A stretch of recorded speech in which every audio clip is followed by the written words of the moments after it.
This episode is brought to you by Prime Video. In the small town of Holland, Michigan, nothing is ever what it seems. Behind the tulip festivals and pretty houses lay dark secrets that threaten to tear a marriage apart. Nicole Kidman stars in this darkly twisted thriller about a wife and mother whose quest to uncover her husband's secrets may get her more than she bargained for. Holland, streaming on Prime Video, March 27th. This episode is brought to you by Shopify. Forget the frustration of picking commerce platforms when you switch your business to Shopify, the global commerce platform that supercharges your selling wherever you sell. With Shopify, you'll harness the same intuitive features, trusted apps, and powerful analytics used by the world's leading brands. Sign up today for your $1 per month trial period at shopify.com/tech, all lowercase. That's shopify.com/tech.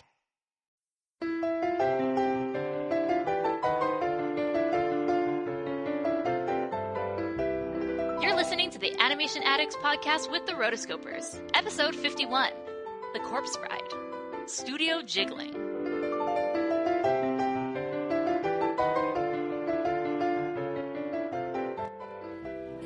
The Animation Addicts podcast is brought to you by Audible.com. Audible.com is the internet's leading provider of audiobooks with over 150,000 downloadable titles to choose from. Whether you love Disney, animation, TV shows, there are books for you. And the great thing about Audible is that you can take those books with you wherever you go, whether you're jogging, in the car, at the gym, mowing your lawn, doing the dishes.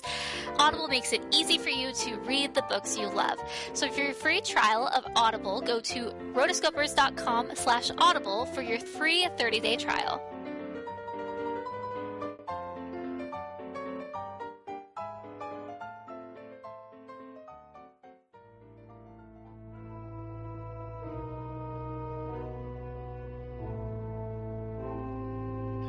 When hinges creak in doorless chambers, and Disney quotes echo through the halls, that is the time when the Rotoscopers are present, practicing their terror with ghoulish delight. Welcome, welcome, foolish mortals, to the Animation Addicts podcast with the Rotoscopers. Disney, DreamWorks, Pixar, Don Bluth, and everything in between. Come into the dead center of the room, please, for I am your ghost host, Mason Smith.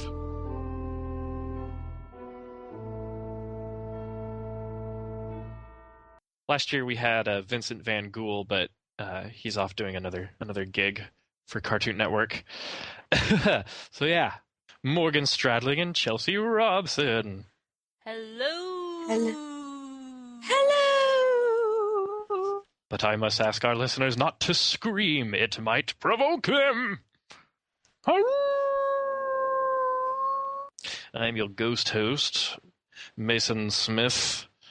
Vincent Van Gool from last year couldn't make it. And I'm here with my wonderful ghost hosts.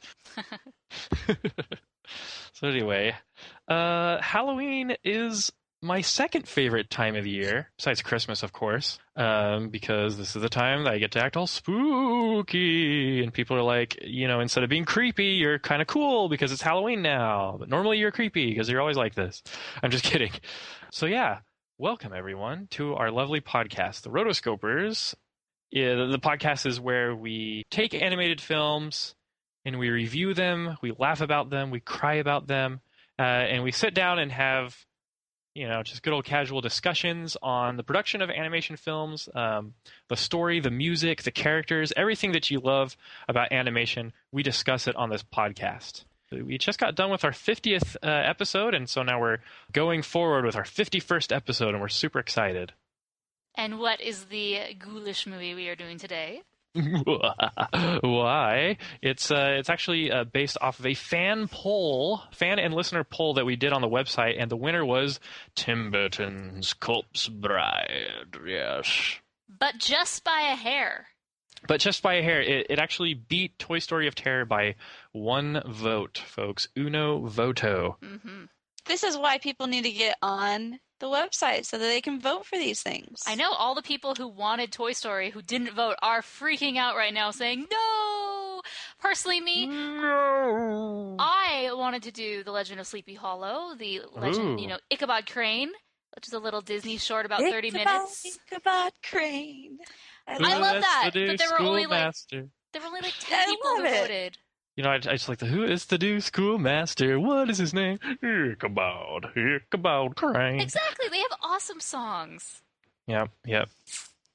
It's cool. And this ending was really scary. I remember, let's see, the last time I saw Sleepy Hollow was like in first grade. Yeah, that was terrifying back then.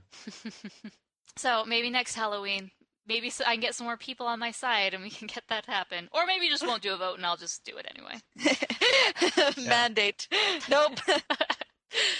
Okay, so I want to let everybody know about one of our friends over at traditionalanimation.com. They are awesome. They're incredible. I know a lot of our fans, a lot of people say, why don't they do 2D animated movies anymore? Those are my favorite. I love them. And it really does seem like a dead art. But luckily, the guys at traditionalanimation.com, they have a great website that has, it's showcasing the art of 2D animation. But really, I want you to check out their Facebook page.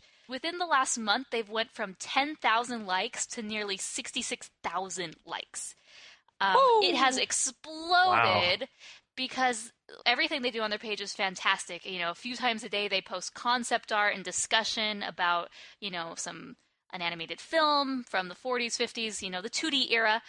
And it's just really fun to look at and to discover. So check them out because they're really awesome friends of us. And I just love seeing, their snippets come up on my page and I can just look at, it's just like a little daily dose of 2D inspiration. It's really fun. That's freaking awesome. I know, right? Yeah.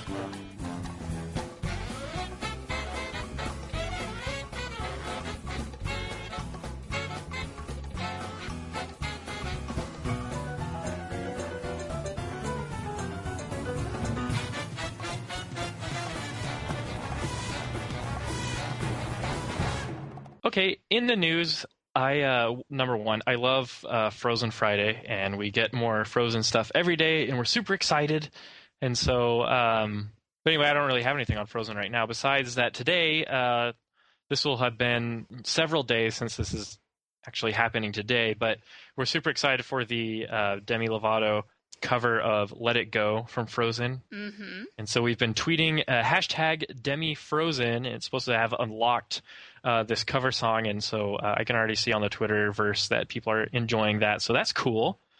Frozen. We haven't done a really news segment for a while, and since we've kind of done news, the first trailer for Frozen has come out, the one that's kind of more Anna-centric, and then the second trailer, I'm ignoring the Olaf trailers, to me those don't exist, and the second trailer is the Elsa-centric trailer, or the Elsa trailer, so we have a lot of footage now, and finally, this kind of satisfied that need that the fans were looking for, this trailer that had the characters and the girls, it was perfect, so...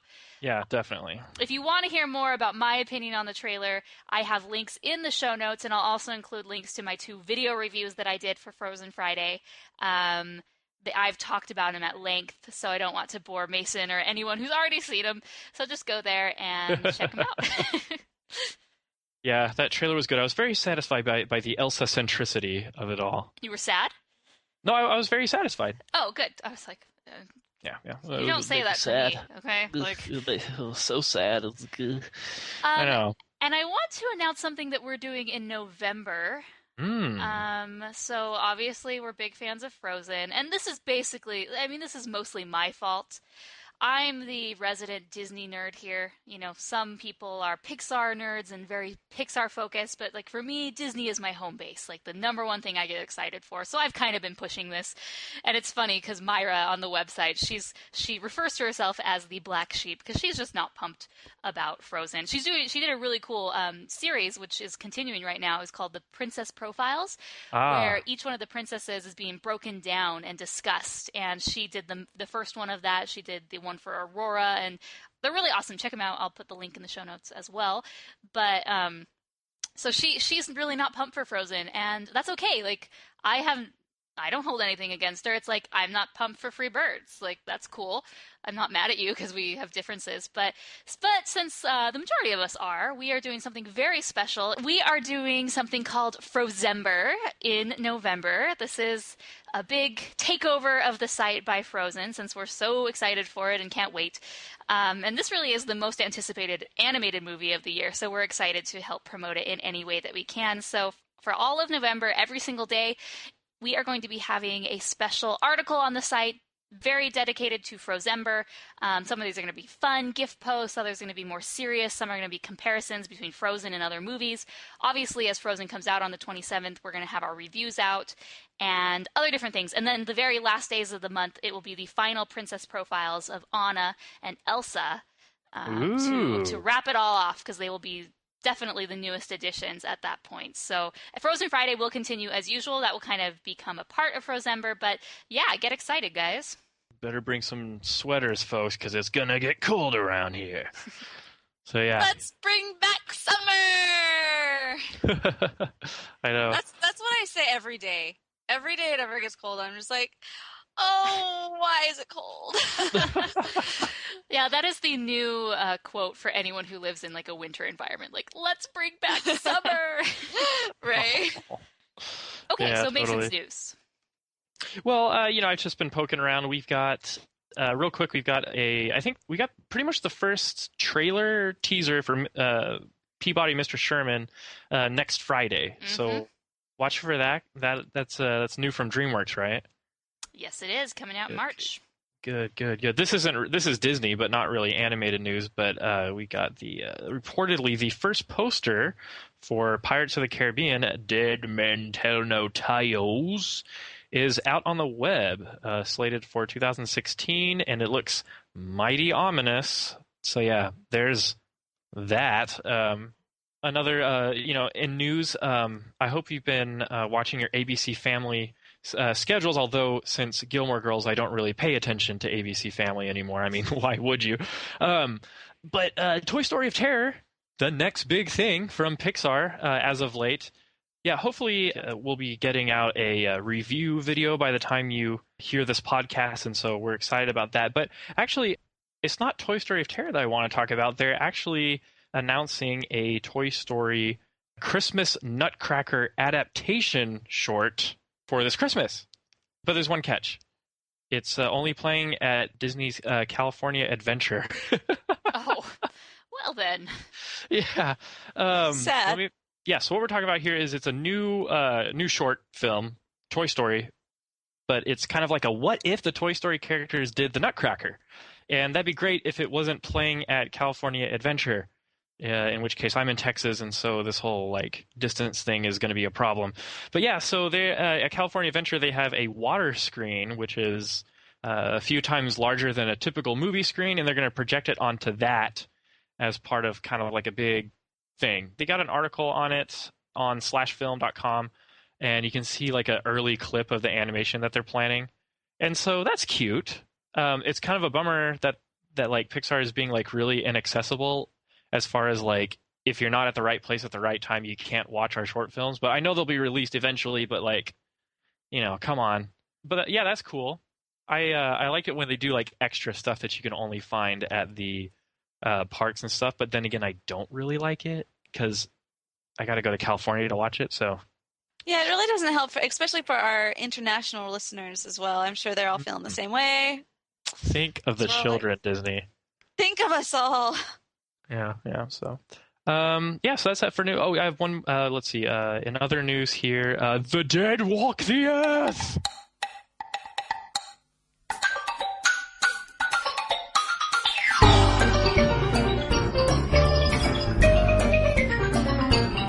You know how we do Catching Fire, Chelsea, with our guests? Yes. Well, I've noticed that there's one person that we haven't caught and fired yet.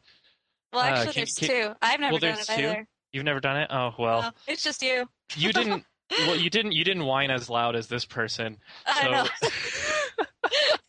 we haven't done Catch and Fire with our. We haven't done Catch and Fire with our wonderful Morgan here, With our wonderful Morgan friend.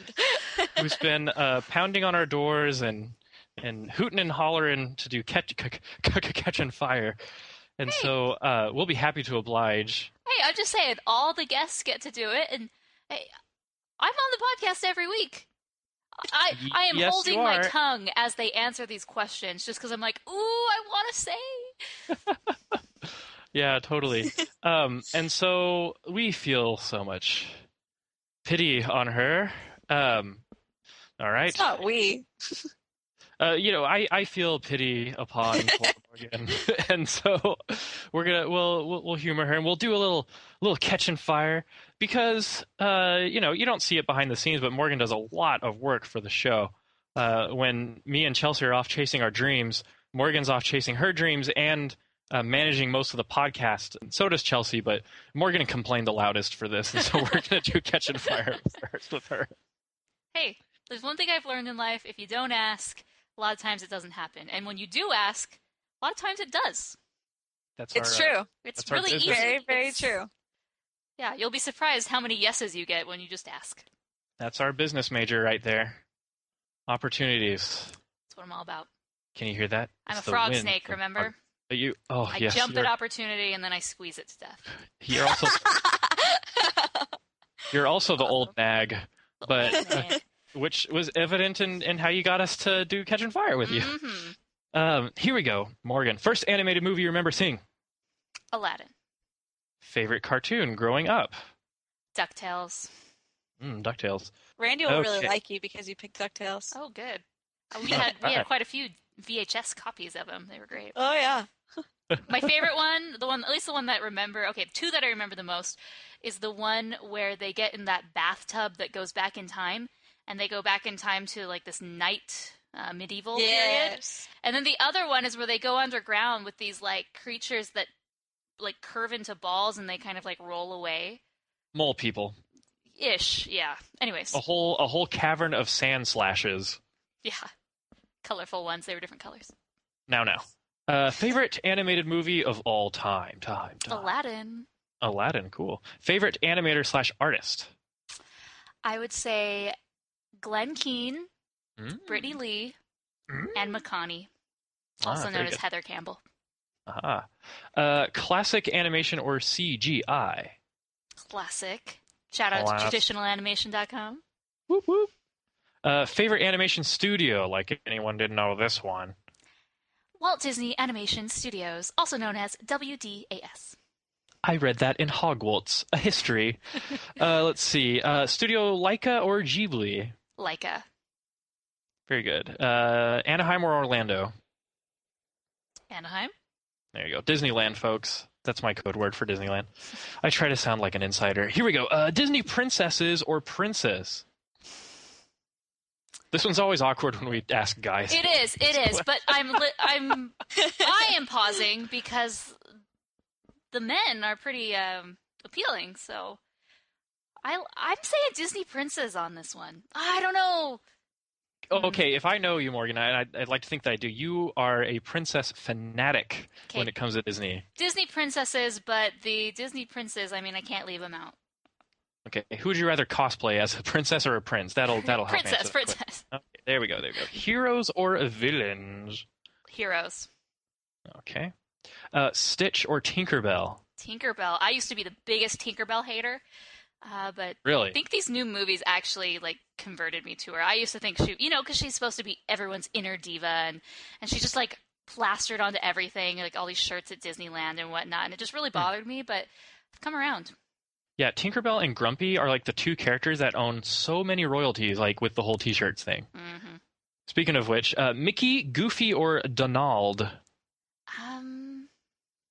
Goofy. Oh, gosh. Okay, let's see. Favorite animated dog? We have this question? That's a good question. My favorite animated dog. I'm going to say, even though this dog is really lame, Bruno from Cinderella. Bruno? Oh, Bruno's great. Yeah, he's just kind of sad. Did you catch him this time? That's bad. Bruno! Bruno! Get Bruno! Get Bruno! Let's see. Do you like people in animation or anthropomorphic? People. Very good. Songs or no songs? Careful, Chelsea's here.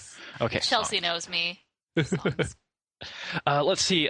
Here's one. If you could have your own ride at any Disney park, what would it be called? And which part of Disney World or Disneyland would it be in? Like, would it be in Adventureland? Would it be in Tomorrowland? Would it be in Animal Kingdom? If I could have my own ride, like named after me or about me, or just Yes, a like current about ride? you. Yeah. A ride about me. Well, it'd be in Disneyland. That's Okay. the best. Anaheim. And I would pick Adventureland because that's pretty cool. Okay, cool. What would the name be called? Morganza. Morganza. All right. I can hear those bongo drums now. Let's see. Who do you prefer, Princess Tiana or Mulan? Oh, Mulan. Okay. Although I do like Tiana's work ethic. It's impressive. Let's see. Oh, crappy sequels time. Let's see. Hunchback 2, Return of Jafar, or Cinderella 2? Return of Jafar, because that was the first direct-to-video sequel I ever owned, and that sort of sent me down a spiral of addictions and just sad. Just kidding. No. Return of Jafar 2. I just remember seeing it at the Disney store and, like, loving and wanting to own that. Very good, very good. Who would win in a fight? Clayton from Tarzan or McLeach from The Rescuers Down Under? Ooh. They're both sharpshooters. McLeach. And probably members of the NRA. McLeach? Yeah. All right. He's strong. Pleach. Clayton's a little, I imagine a little more of a pretty boy, but not too much. Be a man. I think McLeach could even beat Gaston for sure. Well, McLeach can cover more ground because he's got that all-terrain, like, tank-treaded crane bulldozer taxidermy factory of his. Mm-hmm. Did you know there was a razorback in my truck? Huh? Did you? There's a razorback in my truck. So anyway. All right. Catch and fire with the lovely Morgan Stradling, everyone. You heard it first on the Rotoscopers. Now you know.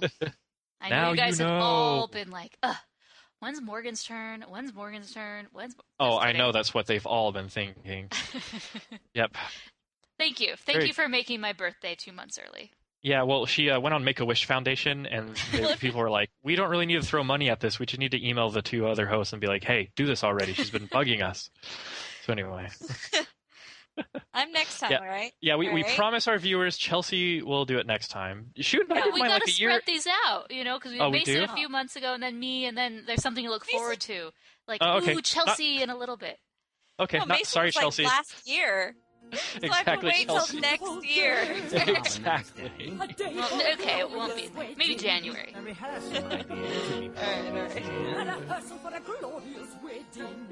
Assuming nothing happens that we don't really know. That nothing unexpected interferes with the show. And that's why everything, every last little thing, every single tiny microscopic little thing must go. Now, on to our main discussion. Disgusting discussion. Anyway. Your ghost host always seems to choke on his own spit. It's bile. It's the funk of 40. It's the funk of 40,000 years.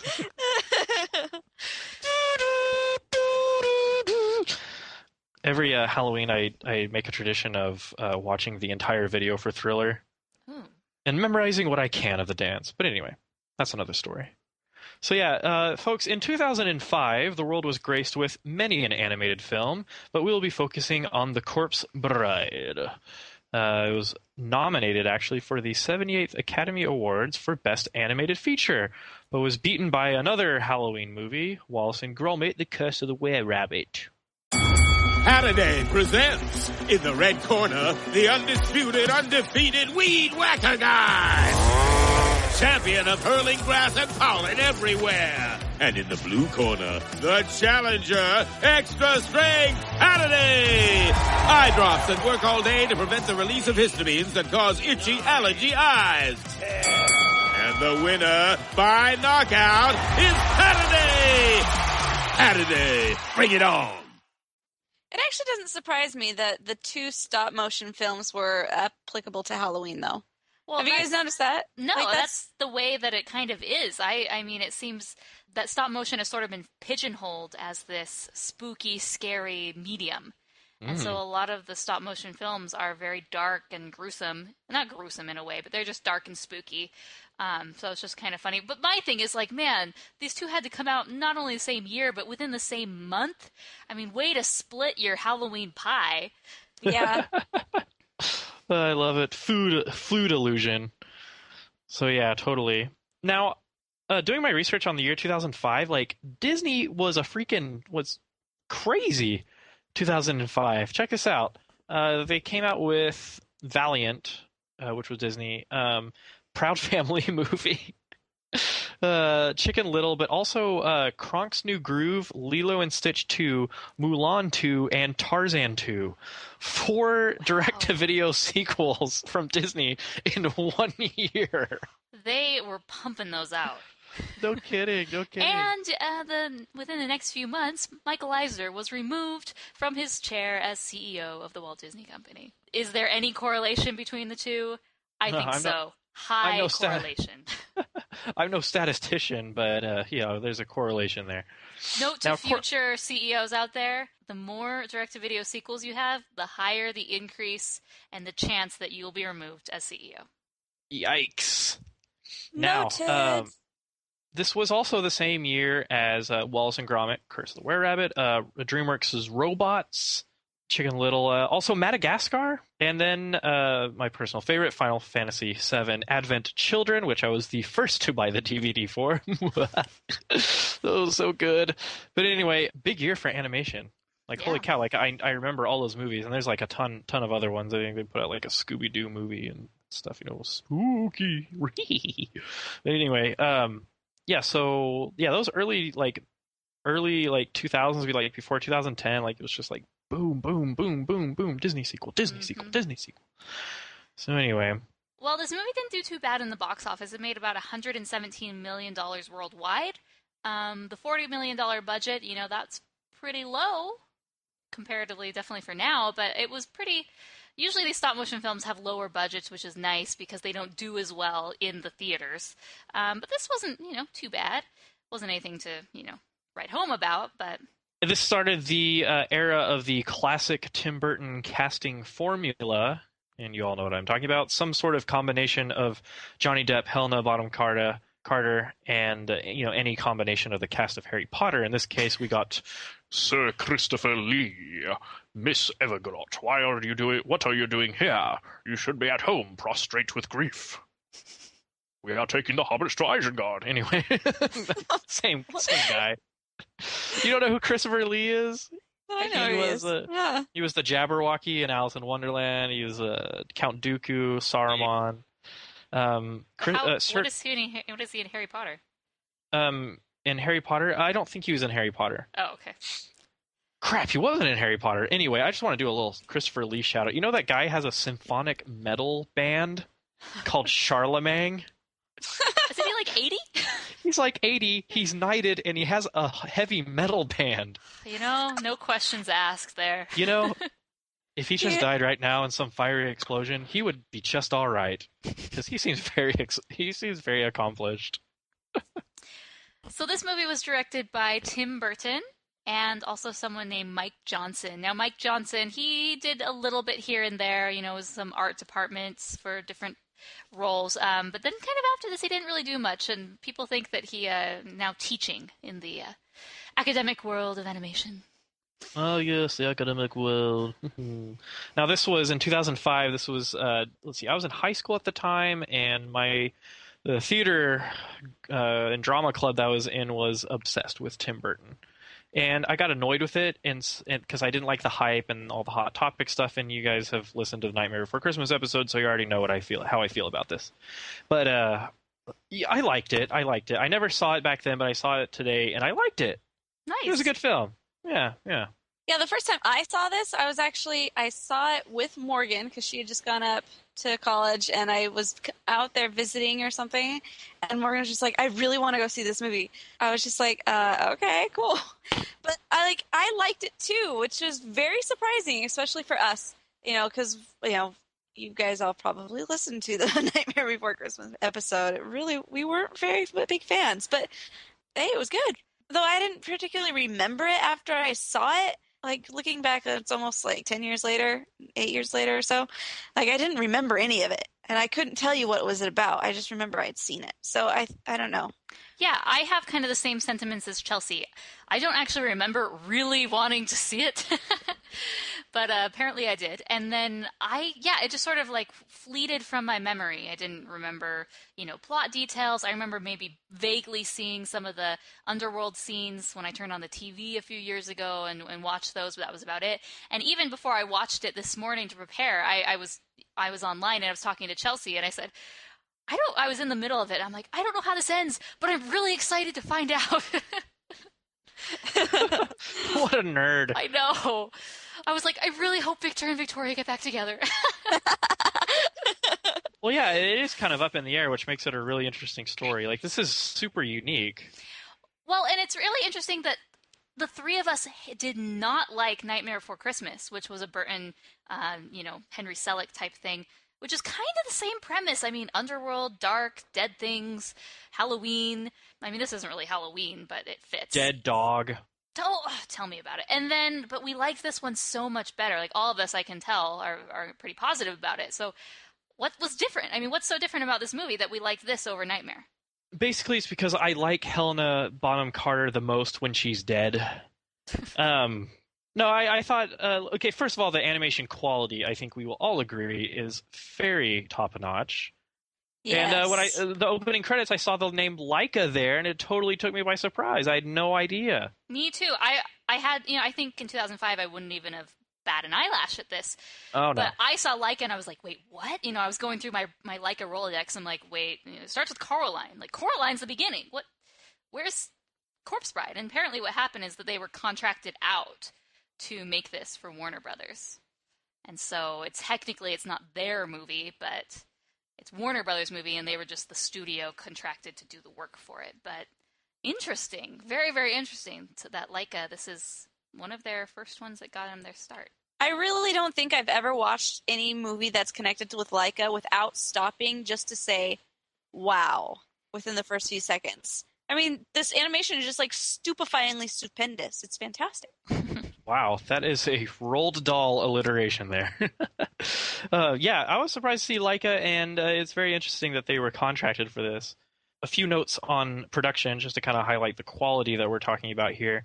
So instead of interchanging the mouth parts and the heads to do different expressions and stuff, basically, from what I understand, they were called precision clockwork heads, where to get different facial expressions and movements, they would use little wind-up keys to adjust the quote-unquote muscles of the faces, of the heads of the models, so they could get really precise facial expressions and little subtleties. And I couldn't find a video or anything on it online, but I did see it as far as like a production note kind of thing.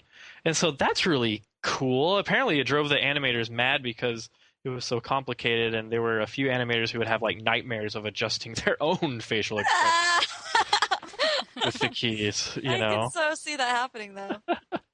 Yeah. And so the puppets were, when you think of the puppet models for the characters, they were actually about 25 to 28 centimeters tall, which surprised me because I thought they would be smaller. 25 to 28 centimeters, it's around roughly a foot. So yeah, a small Barbie doll that they used. That's a big Barbie, actually. It still surprises me to see those models, because I just expect them to be that much, so small. And they're actually pretty big, and, they have to be big enough that you can get some detail in there. Yeah, apparently some of the sets were large enough that the crew members could just kind of duck down, and like they could go through doors built in the sets. And so it really kind of like made me take a step back and kind of comprehend the scale of the models and the sets and stuff. So that's cool. Now, Mason, question for you. Would you ever consider working in stop motion? Does that interest you, or no? It does. I think like the brick film stuff is really cool. I think we have like a writer or a fan who doesn't he do brick films? Oh, I don't know. But yeah, I mean, stop motion is really cool because it's a hands-on approach, if you will, to get timing and and framing right. It's kind of like a nice little tangible hands-on way of like figuring out pacing and timing of your shot. So I'd be interested to do it. I'm not good enough with clay to really to really do something like that. So I don't know. You don't have to design it. You just have to move it around. Yeah, I guess so. So yeah, that'd be kind of cool. I mean, you can pull off some really cool stuff. I love the maggot in this film, who he's like a little inchworm, so he has this little movement. They make Victor's hair wave. It's pretty remarkable considering their film schedule was 55 weeks, and they had over 109,000 individual frames to shoot for this film. Wow. Which were entirely shot on a Canon Mark II DSLR. Yeah, so not even 35 millimeters. This was digital. I mean, that's a camera you can go on Amazon right now and buy. Cool. That's bizarre to me. I mean, obviously they had the best of the best lenses to go along with it. But yeah, I mean, you can do so much with just a prosumer DSLR or, definitely a professional grade DSLR camera. It just astounds me what's available out there and how much technology has made creative works possible. I mean, obviously this wasn't a small studio or a small budget production, but how you could create similar things, at least quality-wise, with the right equipment. The right stuff. Okay, so before we go into the movie, I want to talk about this theme that I noticed, and that is prevalent in the movie, which I think is kind of interesting. It's this theme of upstairs, downstairs. Now, are you guys familiar with that theme in the British social strata? Yes. No, I'm not. It's very prevalent and common right now in a popular TV series known as Downton Abbey. Love it. Never heard of it. Oh, well, really? No, not really. Oh. I mean, I have heard of it.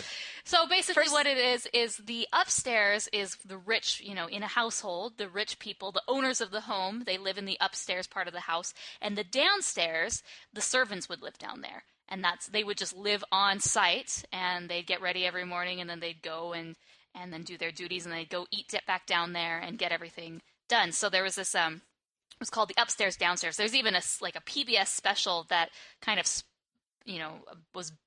there's even a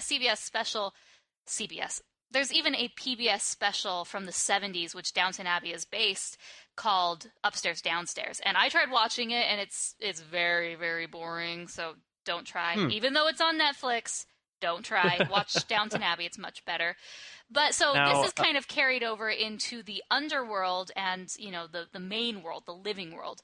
The underworld is considered this bad, not desirable place. It's underneath the living world, and the living world is where everyone kind of wants to be. It's very happy and privileged, and so I kind of thought it was interesting that we not only see that, upstairs, downstairs is kind of mimicked in these two worlds. That's so true, because upstairs is it's always a little bit more proper, a little bit more just straight. But then downstairs, they're the ones, like watching Titanic. You go to the upper class, and they're all very proper, and then she goes down to the bottom, and everyone's doing Russian jigs and dancing on the tables. Yeah, Russian jigs. And that's what kind of is played in the music. So upstairs in the living world, it's very classical themes, subtle.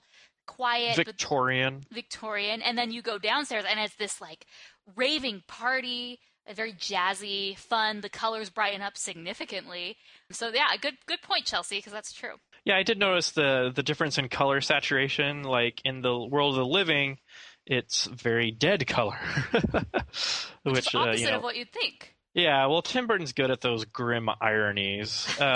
But yeah, so very desaturated color, and then you hardly see any color in the film until you get out into the world of the dead, in which case it's boom, it's a big party, very jazzy, very cool. Yeah, the color contrast in the underworld is very stark. I mean, I'm thinking of that musical number where the skeletons are playing the instruments, and there's these purple lights that are shining on them, and then yellows and very bright stage lights, which I thought was so cool. And now, speaking of music, we've got the quintessential Danny Elfman music for a Tim Burton film. Yeah, exactly. I mean, if you have Helena Bonham Carter and Johnny Depp, you're going to have Danny Elfman scoring Danny music. Elfman is somewhere trailing behind him. Yep. Yeah. He will not be long before you see him. If you can get Danny Elfman on something, I'd say it. Yeah, totally. Now, this is a musical. They've got some good singing. In fact, I think the film starts with a song, pretty much, right? Mm-hmm. It's a terrible day for a wedding. Yeah, everything must go according to plan. I like this whole dynamic of the family that has to keep up appearances, but they're actually totally poor, and they need this wedding to go through so that they will not be thrown in the poorhouse. Yes.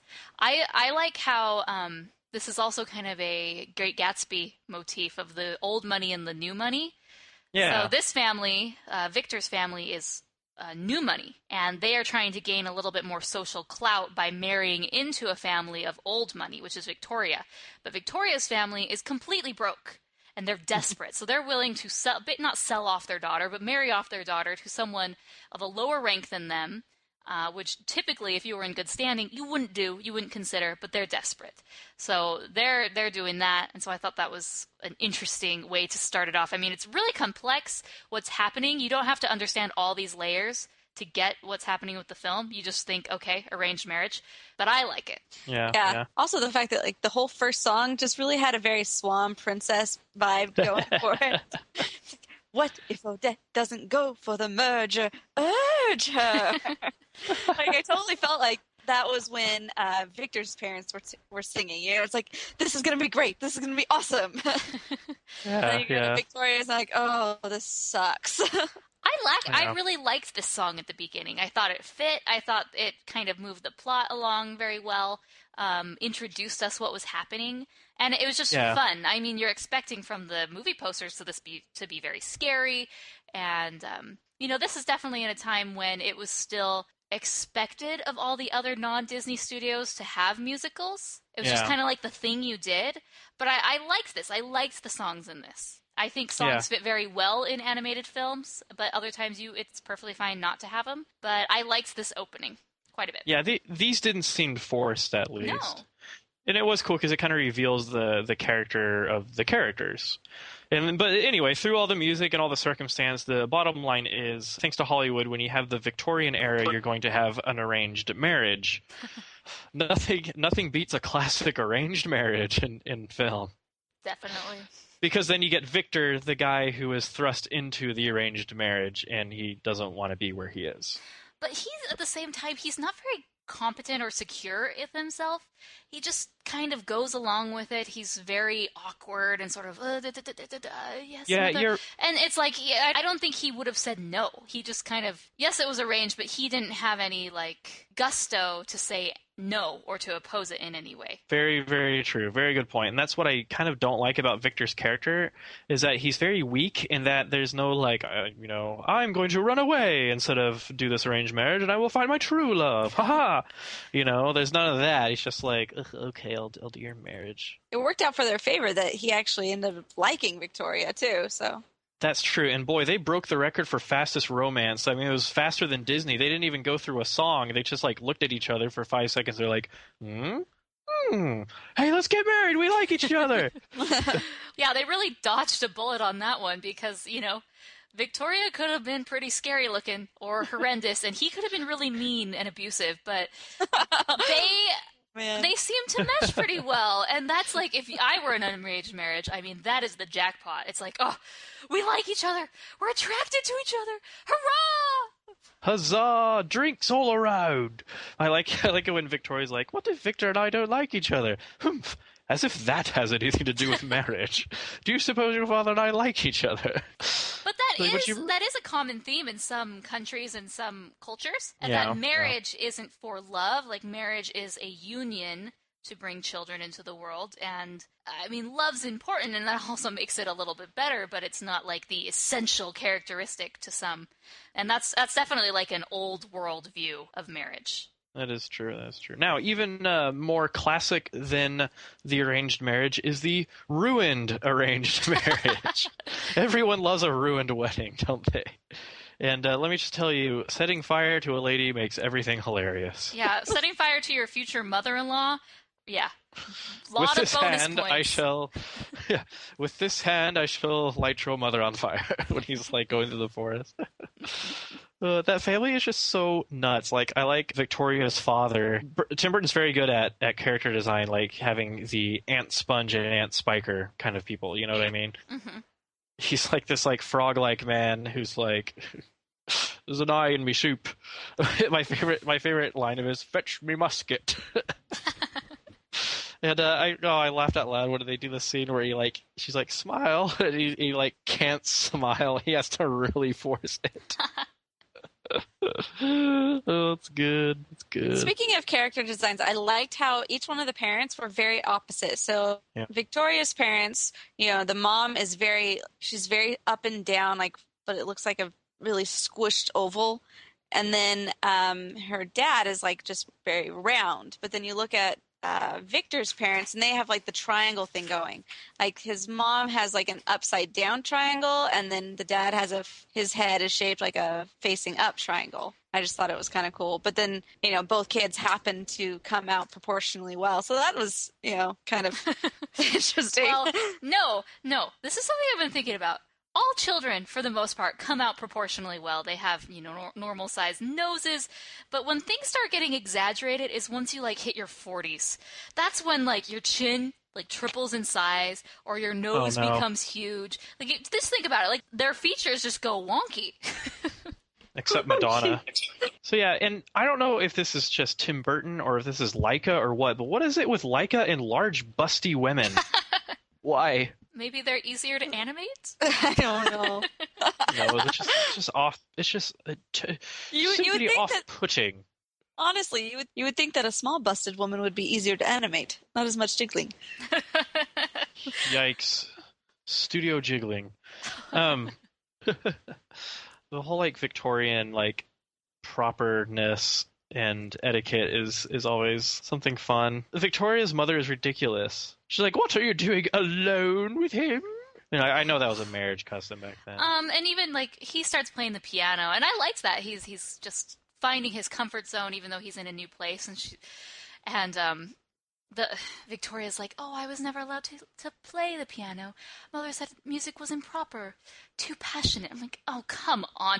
Everyone knows that every Victorian lady learns the piano because she has nothing better to do. That is true. That is true. Either that or slaying zombies, as seen in Pride and Prejudice and Zombies. Never finished that book. Yeah, now it's Victoria, not quite a masterpiece. More of a fan fiction, but anyway, Victoria is such a sweetheart. Seriously, though, I felt really bad for her through this whole thing. She must have been so confused. Victor leaves, and then Victor appears, and then a zombie woman drags him away, and then everybody thinks she's crazy, and then she has to marry Lord What's-His-Buck. I love... Okay, spoiler alert, I guess. When she's marrying that other guy, the bad guy, her face during the ceremony, she's just staring blankly off into space, and she looks so forlorn. I was like, "Oh, you're really making me feel for this lady."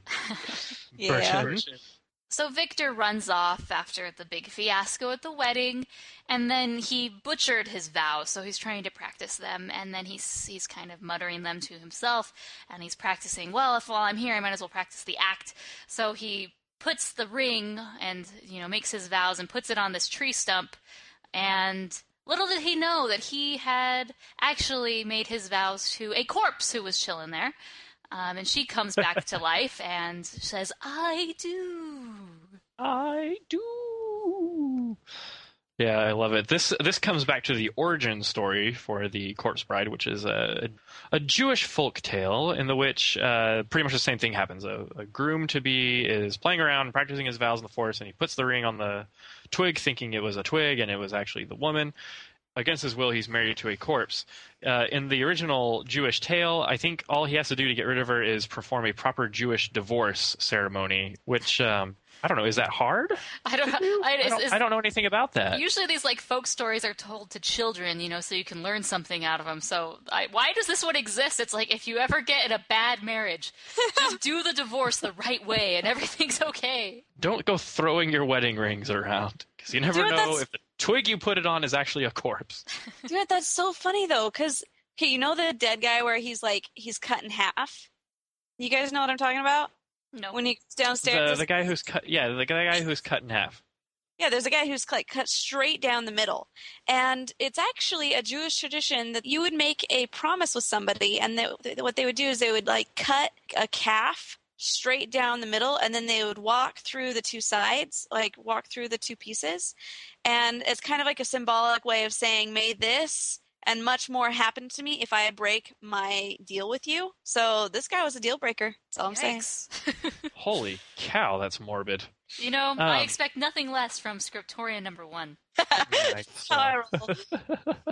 That's our old joke from Sunday school. She always like threw out these like Bible stories, and we all looked at her like, "How do you know this? You're like 12." Are you a spy? And so she became dubbed Scriptorian number 1, and I wanted to be like Chelsea, so I dubbed myself her assistant and her apprentice, Scriptorian number 2. Oh, that was fantastic. Good times. Very good. Good times. Very good. Now, the Corpse Bride herself, voiced by Helena Bonham Carter, and her real name is Emily. She's actually kind of cool. And I like her voice. I really like her. I love Helena Bonham Carter. Like, even though this is kind of like a grotesque role where she's playing this dead bride, for the most part, I mean, her personality is very sweet and not macabre in any way. And no, she's so... I like her in this role. No, and you think about it, she's like really pretty, too. So you agree? You think she's like really pretty? You know that quote? Anyone? No. Mean Girls. Aladdin? Oh, dang it. Mean Girls never saw it. Oh, you have to. It's like... Yeah, it's really funny. So many quotable quotes True. that apply to both men and women, and they should be in everyone's quote vocabulary. Hear, hear. Okay, Chelsea, continue what you're saying. Oh, but she's so pretty, though. And, like, even when they had, like, the silhouette story time, like, you look at her silhouette, I'm like, you're really pretty. And her personality is definitely likable. I mean, if she were alive, my question is, would Victor have liked her? I think he might have. I don't know, though, because him and Emily are very different in personality. Like, she would have been pretty attractive, but I don't know. They are complete opposites in this movie, so maybe he wouldn't have noticed her. Maybe he would have just been intimidated by her. Yeah, he probably would have been really intimidated. Yeah, I like the scene where she's just kind of like dancing around in the woods. Yeah, what's that about? I mean, it's pretty. And I like it, but she's alive, and she's really happy, and she just got married, and she's just sort of floating and dancing around. She just seems very whimsical. Mm-hmm. Yeah. Whimsical. And I love, he's like, I don't even know your name. And the little guy's like, well, that's a great way to start a marriage. Oh, I love it. Did that little inchworm remind anybody else of a drag queen? Totally well, did. He's a parody of Peter Lorre, you know, that I can't bring anyone back from the dead. You know, right. that type of character. But the makeup and like coloring was just like, it was very over the top. I like how in the Land of the Dead, there doesn't really need to be like a priest or anyone to marry you. You know, they seem very kind of like not a-religious, but just kind of non-religious down there. It's just like, oh, you put a ring on my finger. We're married forever! I'm like, this isn't even a legal marriage. Where's the officiator and the witnesses? Come on! Please. The forest critters were the witnesses. I guess. There's like a chipmunk who's like, yeah, I'll sign off on this. Oh, sure. So yeah, thrust into the Land of the Dead, and he is introduced to the corpse bride and all the corpse people, and then there's a corpse singer modeled after Sammy Davis Jr., and I love what he does with his like one eye, you know, that he just kind of, when he needs to look out the left side of his head, he just kind of like pops it back in, rolls it through his skull, pops it back out the left side, you know? Clever. And his name is Bone Jangles, Mr. Bone Jangles. He was actually voiced by the Danny Elfman himself. Ah, very much like in A Nightmare Before Christmas, where he was the singing voice of Jack. Ah, very good. This guy's just like, no. I mean, they hire someone to sing it, and I can just imagine him like busting into the singing booth, being like, just let me do it. Yeah, totally. Now that whole song about like, you know, telling the tale of how she died and all that stuff, they do some clever things with playing instruments with the skeletons. That's taken from the Silly Symphonies of Skeleton Dance. I think early 30s. I saw it earlier this week, and it's got all kinds of funny stuff with like skeletons playing xylophone on other skeletons and so. It doesn't get much better than that, though. I mean, Disney did it best. They do. Yeah. And this whole time, poor Victor is just so like flabbergasted and so horrified, you know, that he doesn't know what's going on. But one thing I just can't stand about animated films is the inability of animated film protagonists to just clearly explain themselves. You know, because like, there's been a mistake, marriage, corpse. I was like, please be more specific. Like, all he has to do is just sit Emily down and be like, look, this wasn't a legal marriage. I don't want to be married to you. I was supposed to be married to this other girl. I was upset, so that's why I was in the woods. You know, why can't you just sit her down and do it? Enough with This mumbling. Yeah, totally. But anyway, it probably wouldn't have worked anyway because she's like so set on her happiness of being married, you know? Mm-hmm. There's almost not even any romance between, like, from her to him. No, like, she's just pretty much sublimely, generally happy that she's married. She's in the honeymoon phase. She is, but then again, she isn't. Yeah, that's true. Thank you, writers. But or else. Well, this makes me not like her at the beginning. Like, I have no interest in them getting together at all. And I don't even warm up to the fact that maybe this could work out. I'm just always like, no, this isn't going to happen. You're annoying. Let him go back and marry Victoria. You're annoying. I mean, did you guys ever warm up to her? I know she's very sympathetic and like an appealing character for the most part, but... I thought she was a cute character, but I really didn't see anything going anywhere. I think I was always cheering for really. Victoria because she's not a bad person at all. She's a good person. Yeah. You know, so it's like, why the heck are you not going to let her marry Victor? Come on. Nice going, Victor. I mean, even, Emily, she's nice and she gives Victor a wedding present. And how she knows this, I don't know. But she finds his old dog, who's skeleton now, and barking. And just it's too much like Zero from Nightmare to me. I'm like, what is with Tim Burton and his skeleton dead dogs? Now, I'm no psychologist or psychiatrist, but I would say that somewhere in Tim Burton's life there was a dead dog somewhere. I think that's why this motif keeps showing up in his creative work. He's trying to express the loss and the grief of his own little scraps. Scrappy, if you will. It's a cute No, little name. not Scrappy. Scrappy is a dog that I would not care if they died. Yeah, Scrappy Doo! But anyway, how did Emily know? She doesn't seem to know anything about or care about who Victor is or his past or his family or his life, but she somehow knew who his dead dog was? Yeah. Maybe she did a quick Facebook search. She looked on his timeline, October 5th, 1849. Scraps dies. Scraps died. Jackpot! Ooh, cool. I know what that one is. Perfect. And so I really don't like Victor for doing the whole, like, tricking her, like, lying to her thing. And, of course, you can't have an animated film without the protagonist getting caught in a lie. But that's just mean. Like, she's already been duped once by some guy who told her to wait for them. Yeah, that was sad. Right. I like the egg. They go to the elder skeleton. He makes this, like, really complicated potion. And he just drinks it, and he's like, oh, yeah, where were we? Yeah. It's It's a good gag. grabs the crow, squeezes this gigantic egg out of him. And that's how they get back. My niece and nephew had this toy that they got at Michael's, and it's like a rubber chicken, but if you squeeze it, this like egg pops out, but it doesn't actually fall all the way out. It's like connected to the body, so it almost comes out, and then you unsqueeze it, and it goes back inside the body, and you squeeze it. It's really bizarre. It's weird. The case of the prairie dogging chicken egg. Gross. Gosh. Oh, man. And then there's some really unkind words, like, exchange. Like, Victoria's kind of a jerk to her. I mean, I guess he does want to get rid of her really bad, because he's like, this is the weirdest, creepiest thing that's ever happened to me. I really want to get out of the situation. For once in, like, an animated character's life, they're being blunt and honest, I mean, that's why you need to be in relationships. Otherwise, you just keep living on in a bad relationship because you can't say no. And so finally he says, don't you understand? It was a mistake. I would never marry you. Oh, the worst. Don't you understand? You're the other woman. Dun, dun, dun! Oh. Yeah, that's a way to make a lady feel, special.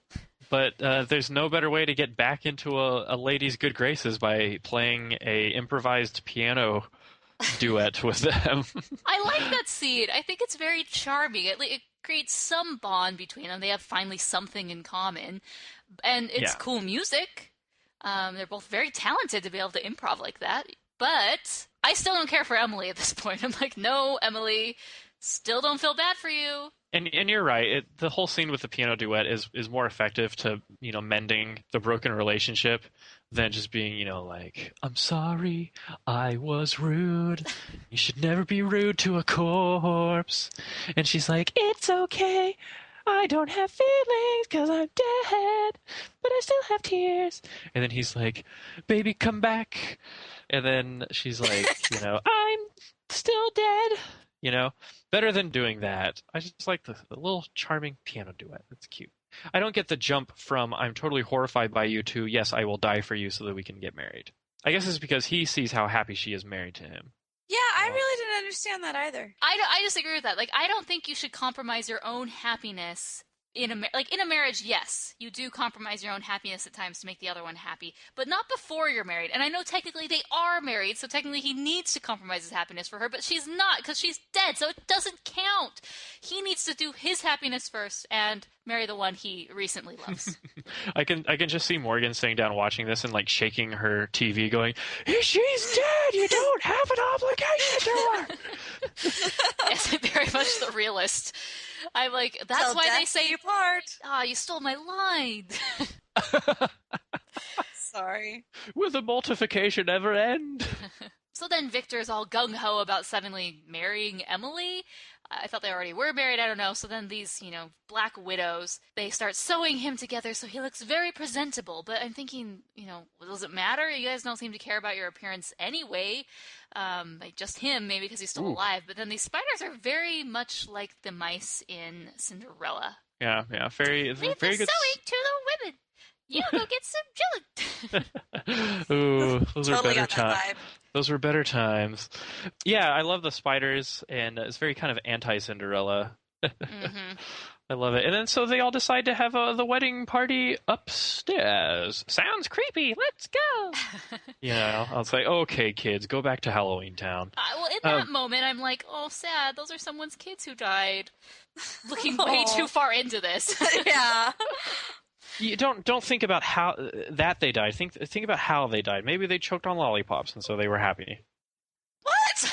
Or maybe they died on Space Mountain, and so they were like super happy when they died. Hey, stop making the noise from The Grudge. Anyway. Well, so they go up to the lands of the living, and Victoria's parents have found someone better, a better match, someone with a royal bloodline in a way, or like a title at least. So they say, forget Victor, we have something better for you. This guy's creepy, old. Like, I'm always very disturbed with these marriages where the guy is like 30, 40 years older. Even nowadays, I'm not a fan. Yeah, he definitely is a creep. His voice is unsettling. Because he seems old, but he's got kind of a youthful voice. But anyway, it was clear to me that he was the one that murdered Emily. Sorry, spoiler alert. Yes. That's what I was going to ask you guys, is like, were you catching on, or do you think they tried to do this on very purpose? Clear. I caught on at the beginning when they clearly established him in all the shots as a villain. Mm-hmm. And then you see his silhouette when Mr. Bonejangles is kind of spinning the yarn of how she died. Mm-hmm. I would have maybe liked a little bit more suspense in waiting till the last minute, but I guess that makes you care for Emily more because oh my gosh, this is the guy who killed her. And poor Victoria, watch out. Yeah, Victoria really plays a good innocent in this one. Well, even Victoria's persona is lighter than all the other characters. Did you notice that? How she's very much brighter and happier looking, while Victor and some of the other people, they just sort of blend into the background. She kind of has this light that radiates from her. Aww. Yes, sweetheart. Yep. And, no one loves a ruined marriage more than a second ruined marriage. When all the dead come and they invade and you find out that they are actually reuniting with their kinfolk who are still on the living. That turned this from, oh my gosh, something scary, Walking Dead type stuff to, oh, Grandpa, hey! I love the line where, if my grandfather ever saw this, he'd be turning in his grave. And then the grandpa's right behind him. He says, Vinny, where are the spirits? They're just like, ah! Oh, I love it. You've been dead for 5 years. Frankly, my dear. And I was like, oh, here comes Gone with the Wind. Yeah. I thought it was awesome. I was like, that's fantastic. I know, it was a good one. Well, and then like they like kiss, and there are these like heart-shaped like puffs of smoke that come out. Which of them. continue in different scenes. Oh, really? Yeah, That's they funny. like kind of follow them around these like heart puff smokes. Oh, I'm like, fetch me musket. It reminds me of Twilight Princess when you fight that horrifying wife boss in the ice mansion. Yeah. And then once she's reunited with her Yeti husband, there's like so many hearts that like little heart containers that fly out, you know, and they don't start flying out till you leave the room. Oh my gosh. Yes. So awesome. Chelsea, you don't understand, but I'll find a YouTube video and include it in the show notes. Thank you. So then the underworld and the living world, they sort of are on good terms with each other because they've been reunited. They're happy. So they all go into the chapel for a wedding. And then the priest is like, get out, evil spirits. And they're like, shh, this is a church. And so the wedding commences. That was fantastic. So this is the wedding of Victoria to creepy Stinky Pants. Yeah, creepy Stinky Pants is really creepy. And then we get a good old sword fight. The sword fight and the whole like wine drinking, which is actually poison, is from Hamlet. Kind of a cool little factoid there. I was like, oh crap, he's drinking the wine, and I just like the shot where he just like walks, like takes like 3 steps towards the door and it's all silent, and then he's just kind of like, ugh. Yeah. The elder skeleton's like, we must abide by the rules, and then he's dead, and he's like, well, have at him. Well, I like that moment for Emily because Emily was trying to trick Victor and kill him, and then she kind of has a change of heart and becomes very selfless in saying, no, I love him too much that I want him to like be free. And I like that a lot because it's the ending that I want for the movie, to be honest. So Yeah. Well, and then I don't know. I kind of had that feeling of like unfinished business, like a whole Casper thing again. Like what was her unfinished business? Why did she stick around? And why are all these other people sticking around if they don't like fly off as mothballs as well? Well, I didn't understand it. I mean, this movie is sort of bookmarked with butterflies. Do butterflies mean anything? Yes, they are a symbol of freedom. Oh, okay. And so, yeah, I did my research. Nice. And so they're kind of a symbol of freedom, kind of symbolizing Emily's freedom from her burden of being murdered, and her soul is at peace. And she's resolved the whole marriage thing, apparently. So are all of these people who are still in the underworld, is this sort of like the ghosts in Harry Potter? They have some sort of unfinished business, and they're in this purgatory where they can't move on until that gets completed? I don't know about that. Otherwise, Sirius Black would be around a lot more after he died. Well, I mean, in this instance, because why does she get to move on? Yeah, I don't know. It's kind of a mystery. So that's my theory, that this is a sort of purgatory. And maybe the reason those people are all there is because they're maybe waiting for their loved ones to join them, and then they'll move on together. Ah, good. Tying up the ends. Thank you. Yes, that's my theory, and I'm sticking to it. All right, guys, so obviously at the very end, Victor and Victoria get married, and do we see them get married? No. Oh, okay, it just ends with the butterflies. The butterflies leave. You're my butterfly. Did Oh. it. Come, my lady. Come, my lady. You're my butterfly. Yeah, so we're left in kind of an Aladdin situation where Victor possibly won't get married for the next 2 movies. Yeah. They're like, leave it open for sequels, okay? That's what Aladdin did. That's what we're gonna do. So what would you guys rate this movie? Difficult to say. I think I will give it 3.5 stars. Ding, ding, ding. 3.5 stars because it wasn't like my favorite animated movie. It was still good in quality. It just, some of the characters are pretty flat. Like I didn't like Victor that much, and it seemed short, I guess. 76 minutes. Yeah, it was still kind of a fresh idea, which I appreciated. And then, of course, all the work that goes into these stop motion films is pretty amazing. So yeah, 3.5 stars. I would say 3 stars for me. Like Mason said, it was kind of flat. Like I don't know if I'll remember this in 10 years. Like, I mean, that was my main thing. And I compare it to, like, for example, in the movie Up, and it takes 15 minutes and you're crying. You know, it's like that is a story where you remember, like, those first 2 people. But something like this is like, it doesn't hit you the way that I want it to, but it was still fantastic animation and just good. Like I enjoyed it. It's more than 2.5. Yay! That's good. 3 That's stars. on the positive side of the scale. Exactly. Well, I give it 3.5 stars.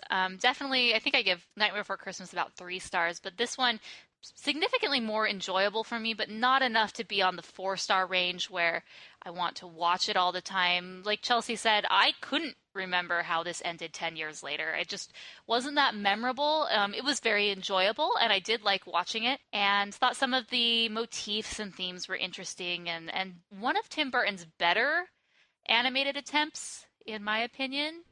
I'd have to watch Frankenweenie again to see whether I like this or Frankenweenie. We're going to have a wedding, a wedding. The signs think you're very cute, but goodness knows you need a suit. But have no fears, I'm quite adept. We'll have you looking lovely, lovely, lovely, lovely, lovely, lovely, lovely, lovely, yes. Okay, so we are going to go into our mailbag segment right now. Mason had to go catch the bus, so Mason won't be here for these, but let's play the first one. Hey guys, my name is Janice. I'm 16 years old and I live in Florida, and I love you guys' podcast. You guys make me laugh, especially Mason. And I want to ask you a couple questions.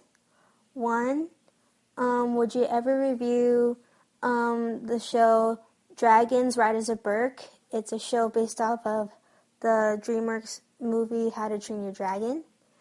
And 2, have you heard of the Big Four?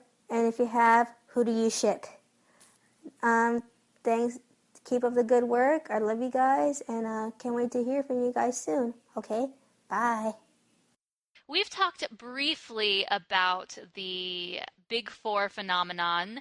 For those of you who don't know, this is basically this big mashup, cross-studio, cross-series, and it includes the Big Four characters from these popular movies in around 2010 and onward. Starts with Hiccup from How to Train Your Dragon, Rapunzel from Tangled, Jack Frost from Rise of the Guardians, and Merida from Brave. And so there's this huge counter-culture, in Tumblr land and all over fanfiction.net. There's a lot of YouTube videos where they're making cool trailers of these guys where they live in the same world, and it's really, really fun and exciting. I haven't really gotten into it. I just don't have that much free time. But, yeah, so we've talked a little bit about it in a previous episode. So, yeah, Chelsea, who do you ship? I'm going to say I really like Jack Frost and Rapunzel. That is the classic shipping for the Big Four, from what I've seen. People seem to like them paired together. I would say the same thing. That's really boring, but they just look alike. And so that obviously puts Hiccup and Merida together, but I don't really know if they'd get along. But yeah, I don't think they would. I mean, like, as far as culturally, she's Scottish and he's like Viking. Not sure that they get along too well. Yeah, culturally speaking. It's like a Romeo and Juliet type thing, like the Montagues and the Capulets. It's Merida and Hiccup right there. It's forbidden love. As for Riders of Burke, that's a TV series. We haven't done very many TV series on the show. I don't think we've done any. We'll do little TV series features on the website. Wasn't that the one that was made specifically for Netflix? No, it aired in Canada originally. Oh. So the one for Netflix is Canada the Turbo. Gets all the great stuff. Oh, the Turbo. Okay. Yeah, the Turbo series that comes out in. I don't think it's out yet, but so we probably won't do Riders of Burke on the podcast just because none of us have seen it, and sometimes we kind of focus on animated films on the podcast. That's sort of our thing, our niche, our realm. Not saying we won't ever do it. I know that we maybe consider doing The Last Airbender. So thanks, Janice. Hi Rotoscopers, I really need to do this voicemail because I loved your episode on Meet the Robinsons. This is hands down my favourite film. It has replay value for me, as you guys would say.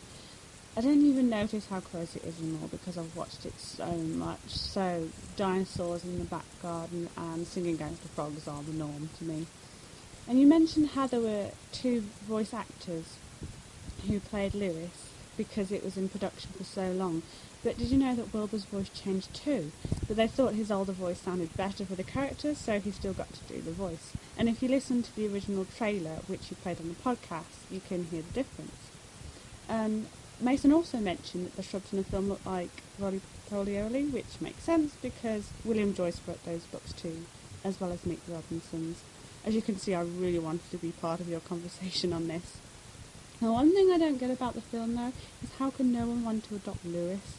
Seriously, I'd take him in a heartbeat, and it makes me feel all warm and fuzzy inside when he's finally adopted by his perfect parents.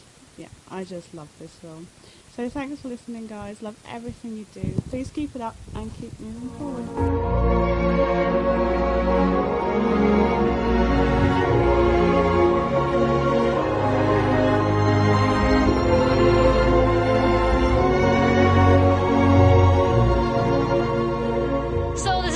Awesome episode, guys. Thanks for joining us. Thank you to Mason and Chelsea for sharing all their ghoulish insights about Corpse Bride. Yeah, we love our listeners, and we love our fans. Rotoscopers.com is really the hub where you can kind of communicate and get the lowdown of all things Rotoscopers. So check it out. You can follow us on Twitter there, Facebook. You can find links to our YouTube, RSS feed, iTunes, all different things.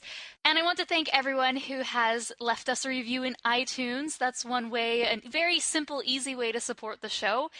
Just go in there and leave us a review and then, write a little sentence or two about what you like about the show and why you'd recommend it. We want to thank, this name is Taken Please Chew, Iworks View. We want to thank Worski, Nick Freaking Vito. I think I know who that is.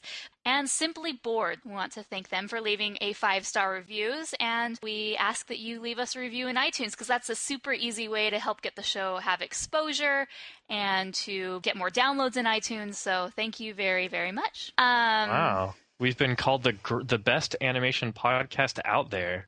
I know, right? I mean, very, very flattering and complimentary. So thanks everybody who's done that.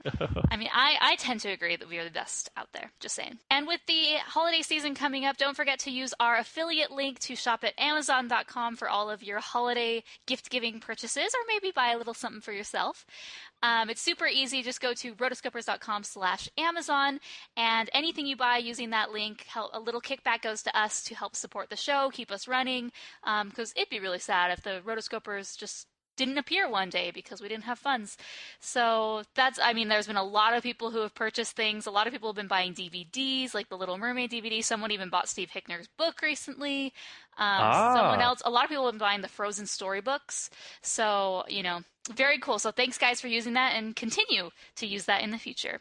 Yeah, that Amazon affiliate link is a great idea, because everybody's using Amazon in one form or another come December time, whether it's to, buy textbooks for next semester or go buy Christmas presents or birthday presents. And so it really helps out when you go through our Amazon affiliate link because, like Morgan said, it supports the show in a very easy way and very quick way.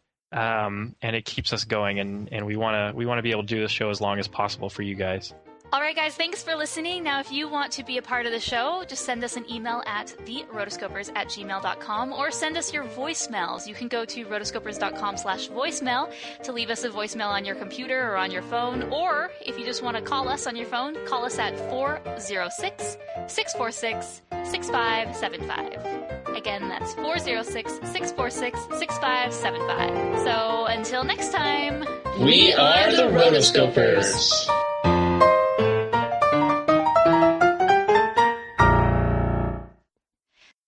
I feel like being like, Morgan's here, but where is Chelsea? Oh my gosh, I love Casper. Can I just go on a nerdy couch rant? I love Casper. I love Casper.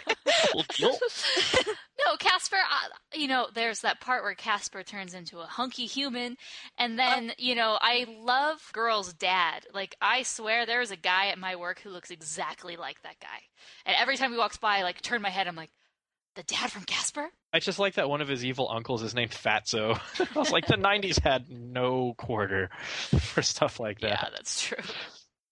So I just got shushed by a library person, so I'm going to either have to leave soon or keep it down. Oh, well, keep it down then.